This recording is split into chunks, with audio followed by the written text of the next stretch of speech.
রামকৃষ্ণ কথামৃত পর্ব 14। রামকৃষ্ণ বললেন, তিনি কি সেটা মুখে বলা যায় না। কে বলবে? যিনি বলবেন তিনিই নাই। তার আমি আর খুঁজে পাই না। বিচার করতে করতে আমিটামি আর কিছুই থাকে না। পেঁয়াজের প্রথমে লাল খোসা তুমি ছাড়ালে, তারপর সাদা পুরু খোসা। এইরূপ বারবার ছাড়াতে ছাড়াতে ভিতরে কিছুই খুঁজে পাওয়া যায় না। একটা নুনের পুতুল সমুদ্র মাপতে গিয়েছিল। সমুদ্রে যেই নেমেছে অমনি গলে সমুদ্রে মিশে গেল। তখন খবর কে দেবে?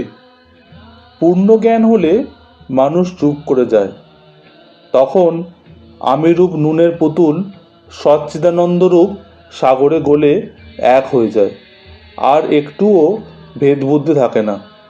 বিচার করা যতক্ষণ না শেষ হয় লোকে ফরফর করে তর্ক করে, শেষ হলেই চুপ করে যায়। কলসি পূর্ণ হলে, কলসির জল আর পুকুরের জল এক হলে আর শব্দ শোনা যায় না। যতক্ষণ না কলসি পূর্ণ হয় ততক্ষণই শব্দ।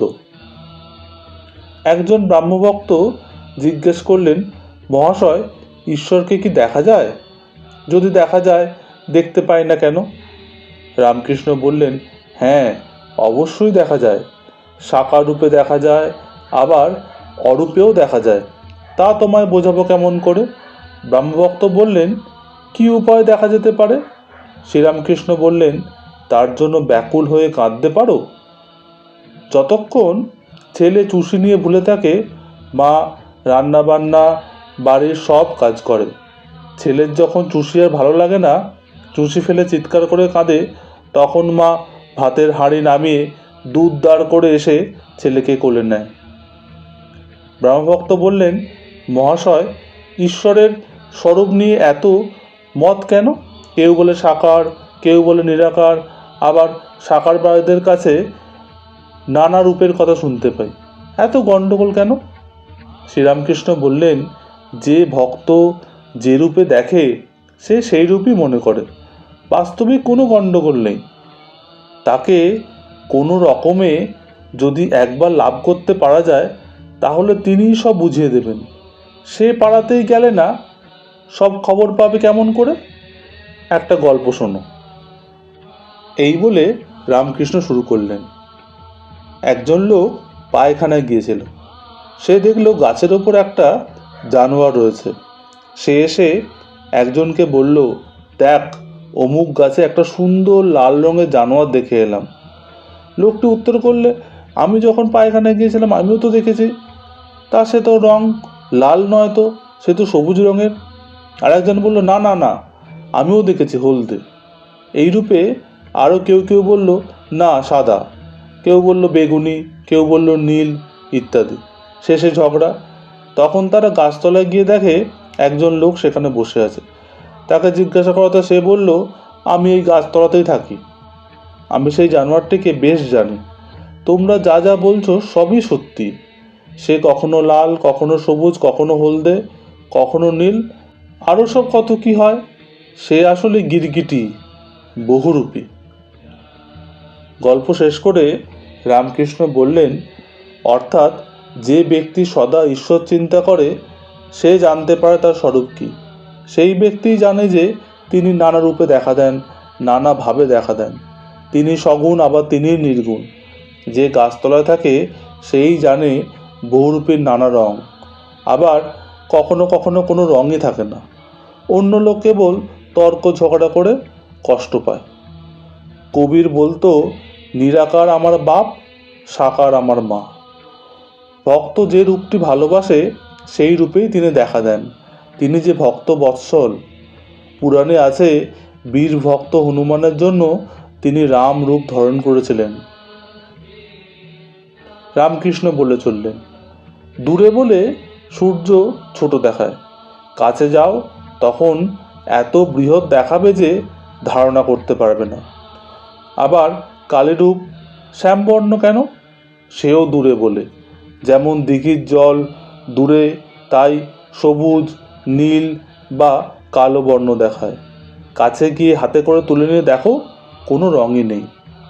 আকাশ দূর থেকে দেখলে নীল বর্ণ, কাছে গিয়ে দেখো তার কোনো রং নেই। রামকৃষ্ণ বললেন, তার কি স্বরূপ তা মুখে বলা যায় না, কিন্তু যতক্ষণ তুমি নিজে সত্য ততক্ষণ জগৎও সত্য। ঈশ্বরের নানা রূপও সত্য। ঈশ্বরকে ব্যক্তিবোধ সত্য। ভক্তিপথ তোমাদের পথ, এ খুব ভালো, এ সহজ পথ। অনন্ত ঈশ্বরকে কি জানা যায়? আর তাকে জানবার দরকার কি? এই দুর্লভ মানুষ জন্ম পেয়ে আমার দরকার তার পাদপদ্মে যেন ভক্তি হয়। যদি আমার এক ঘটি জলে তৃষ্ণা যায়, তাহলে পুকুরে কত জল আছে সেটা মাপবার আমার দরকার কি? আমি যদি আধ বোতল মদে মাতাল হয়ে যাই, তাহলে সুরির দোকানে কত মন মদ আছে এই হিসাবে আমার কি দরকার? অনন্তকে জানার দরকারই বাকি। রামকৃষ্ণ বলে চললেন, আমাকে একজন বলেছিল, মহাশয় আমাকে সমাধিটা শিখিয়ে দিতে পারেন? সমাধি হলে সব কর্ম ত্যাগ হয়ে যায়। পূজা জপাদি কর্ম বিষয়কর্ম সব ত্যাগ হয়। প্রথমে কর্মের বড় হইচই থাকে। যত ঈশ্বরের দিকে এগোবে ততই কর্মের আড়ম্বর কমে, এমনকি তার নাম গুণ গান পর্যন্ত বন্ধ হয়ে যায়। রামকৃষ্ণ শিবনাথ শাস্ত্রীর প্রতি তাকিয়ে বললেন, যতক্ষণ তুমি সভাতে আসনি তোমার নাম গুণ কত কথা হয়েছে, যেই তুমি এসে পড়েছ অমনি সেসব বন্ধ হয়ে গেল। তখন তোমার দর্শনেই আনন্দ। তখন লোকে বলে, এই যে শিবনাথবাবু এসেছেন। তোমার বিষয়ে অন্য সব কথা বন্ধ হয়ে যায়। আবার যেমন ব্রাহ্মণ ভোজনে, সেখানে প্রথমে খুব হইচই। যখন সকলে পাতা সামনে নিয়ে বসলো তখন হইচই কমে গেল। কেবল লুচিয়ান লুচিয়ান শব্দ হতে থাকে। তারপর যখন লুচি তরকারি খেতে আরম্ভ করলো তখন 12 আনা শব্দ কমে গেছে। যখন দই এলো তখন শুধু সুপ সুপ শব্দ, শব্দ নেই বললেও চলে। খাবার পর নিদ্রা, তখন সবাই চুপ। তাই বলছি, প্রথম প্রথম কর্মের খুব হইচই থাকে। ঈশ্বরের পথে যত এগোবে ততই কর্ম কমবে। শেষে কর্মত্যাগ আর সমাধি। গৃহস্থের বউ অন্তঃসত্ত্বা হলে শাশুড়ি কর্ম কমিয়ে দেয়। 10 মাসে প্রায় কর্ম করতেই হয় না। ছেলে হলে একবারে কর্মত্যাগ। মা ছেলেটিকে নিয়ে কেবল নাড়াচাড়া করে। ঘর কান্নার কাজ শাশুড়ি ননদ যা এরাই করে। সমাধিস্থ হবার পর প্রায় শরীর থাকে না। কারুর কারুর লোকশিক্ষার জন্য শরীর থাকে, যেমন নারদাদির আর চৈতন্যদেবের মতো অবতারদের। কূপ খোঁড়া হয়ে গেলে কেউ কেউ ঝুড়ি কোদাল বিদায় করে দেয়, কেউ কেউ রেখে দেয়, ভাবে যদি পাড়ার কারোর দরকার হয়। এইরূপ মহাপুরুষ জীবের দুঃখে কাতর। এরা স্বার্থপর নয় যে আপনাদের জ্ঞান হলেই হলো। স্বার্থপর লোকের কথা তো জানো। তাদের যদি বলা হয় এখানে প্রস্রাব করো, তাহলে করবে না, যদি তাতে তোমার উপকার হয়। তাদের যদি 1 পয়সা সন্দেশ দোকান থেকে আনতে বলো, তাহলে তারা চুষে চুষে সেটা এনে দেবে। এ কথা শুনে সকলেই হেসে উঠল।